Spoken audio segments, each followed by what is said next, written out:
The show is called Bearded Dragon Power Aces. And we are the aces. Yeah, we're the aces. That's, symbolism. I play Yoshi Heart. And I play Osamu Spade. Right. So he's the heart and I'm the spades. Right. And also, it reflects our characters too, because his character is love and light, and mine is the darkness.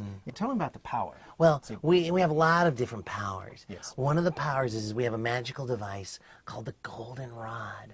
And we try to grab the golden rod. And when we grab the golden rod, when you have the golden rod and you hold it in just right, it extends out, and there's a little, golden knob on the end. And you hold it, the characters hold it like this, and it's about this long. The power radiates from that. And it cures evil. And I feed my power into his power. Right, and we come together for the 20% power increase. No, I couldn't help it. I'm sorry. I'm sorry. I couldn't help it. That's our catchphrase. We love that. And we People do this. ask us to do that all the time. Oh God, it never gets old. It never gets old. It's just. I'm sorry. Is everybody okay? Okay. Oh, one thing about myself, my fans do not know that I want them to know. Well, they already know I love the Lord. They already know how hard I work for them to be just the very best voice actor I can be. What a lot of people don't realize, though, is that Kip and I are actually twins. Oh, we're twin yes. brothers. We're internal twins. But the difference is that we're twins, but yes, we're internal twins. And what that means is we're internal twins. He's 2 years older than me. Not 2 years old. I'm the younger one. He's also taller. And you were born, we're twins. Genetically, we're the same. Fraternal twins. So I was born first, you were born first, right? And then I was in an egg inside, and I was in a shell. Did you see Jurassic Park when they sequenced the DNA? It's exactly like that. I mean, that's totally based on real science. Okay? So anyway, I was in the shell, and I have a prenatal memory of needing to come out and just give my gift to the world. And so I remember punching real hard on the shell, and I punched through, and I was out of the egg, and I said, "Hello, someone love me?" And the nurses were there, and the doctors, and I was, remember that was in the newspaper as the miracle egg baby? Don't you remember that? Oh, totally remember that. Internal twins, apparently. That's pretty much the miracle of our birth, and that's, we've been together, we're never apart, ever. That's true. We even still live with our mom and dad, because it's cost effective, It's.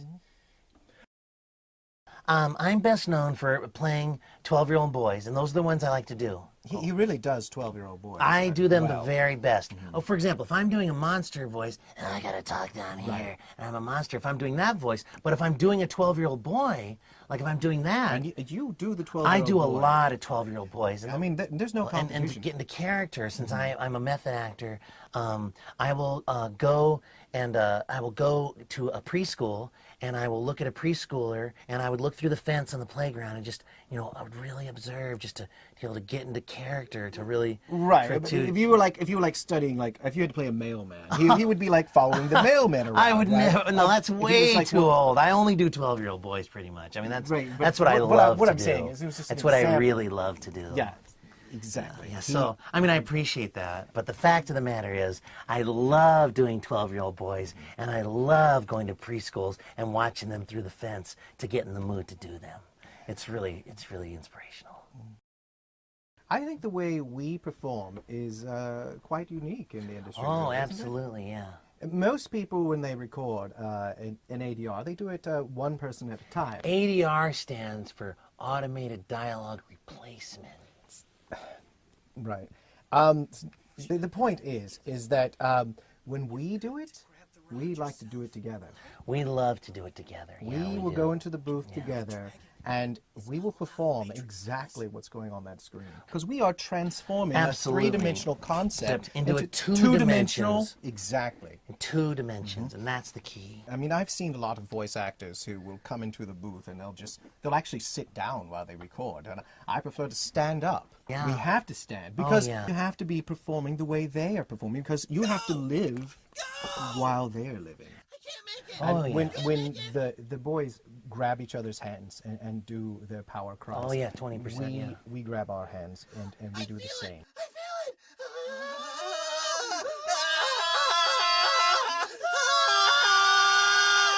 20% because it's very important for us to do what the characters on the screen are doing.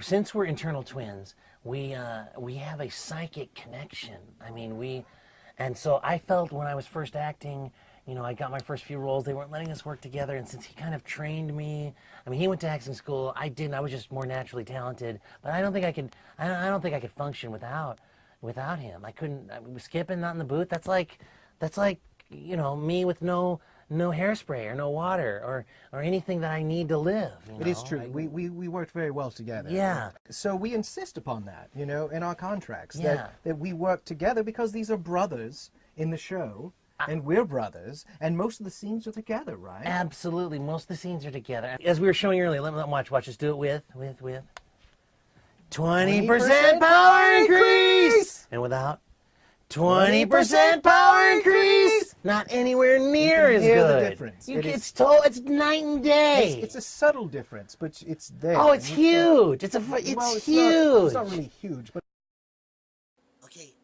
Okay, 10, 22, 23, 18? Okay. Yeah, I know the line. Okay, so which character is this? This is Demon 5. Okay, alright. Okay. Hang on one second. Give me a second, hang on. Whatever. Let's just fucking do this so I can go home. You'll never escape. What was wrong with that? Okay. Hang on. You'll never escape. I'm sorry. I don't... You've got the talk back up too loud. Why am I getting 4 different directions? You guys are always fucking doing this. I'm heinously underpaid for this. And then you're always doing like, the Teenage Mutant Ninja Turtles will be right back. I don't care. I don't care if you don't get spoken to that way. You don't speak to me that way, because I'm the fucking talent. Fuck you. Fuck all 4 of you. Fuck all 4. 1, 2, 3. Fuck for you. Fuck you. I don't fucking need a line direction! I'm a fucking actor! I love Thursday because Thursday is the new Friday.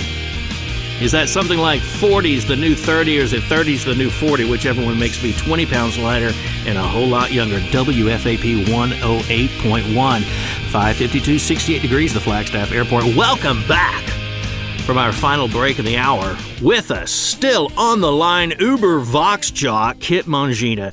He was supposed to join us in the studio this afternoon for the full hour as planned, but he bought plane tickets to the wrong city, and he missed that plane as well. But we love him just the same, and we appreciate his ability to make it work for our audience. We are huge fans of the anime genre, and this has been a real treat for us.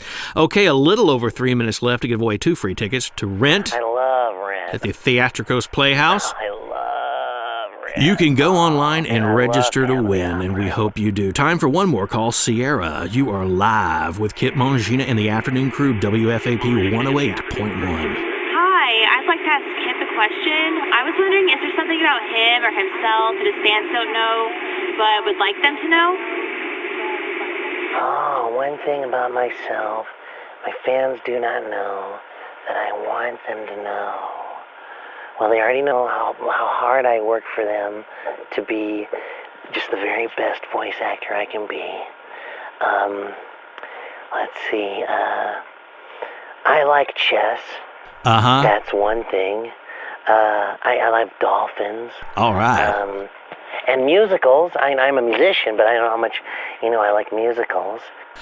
Well, I think I know where you're going with this, Kip. A little bird has whispered into my ear, that little bird being our beautiful program director, Sandy. I know I, for one, am ready to unburden you with the secret you've been keeping, and I know our audience would love to hear what you have in the works. Well, for those of you who don't know, I've been keeping this under wraps. I'm working on a musical. Really? And it's about me. Now, I don't know if you realize this, but I play about 22 or 23 different instruments. Oh, my. I'm sorry. Did you say 22? I did. That is incredible. I mean, is this something you started at a young age? I've been a child prodigy for like 20 years. And I try to. It's a very special musical because it's unique in its form in the sense that it's called Kip Mangina, the Kip Mangina story from child prodigy boyhood until now.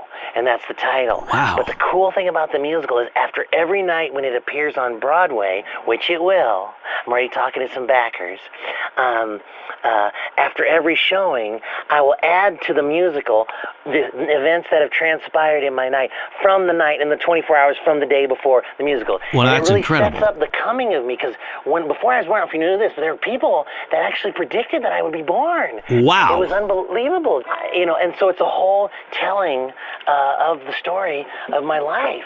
Well, that isn't that. I don't know. Should I do it? Should I do the opening number? I have no idea. It's a very simple song. It's a little Philip Glass inspired, if you know who he is. Uh-huh. And it's very simple, but it's powerful. And it starts out like this. It's called Greatness. All right, folks, you are in for a treat right here on WFAP 108.1.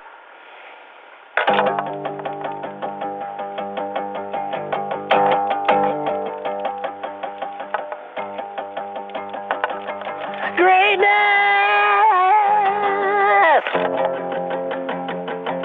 He came from greatness!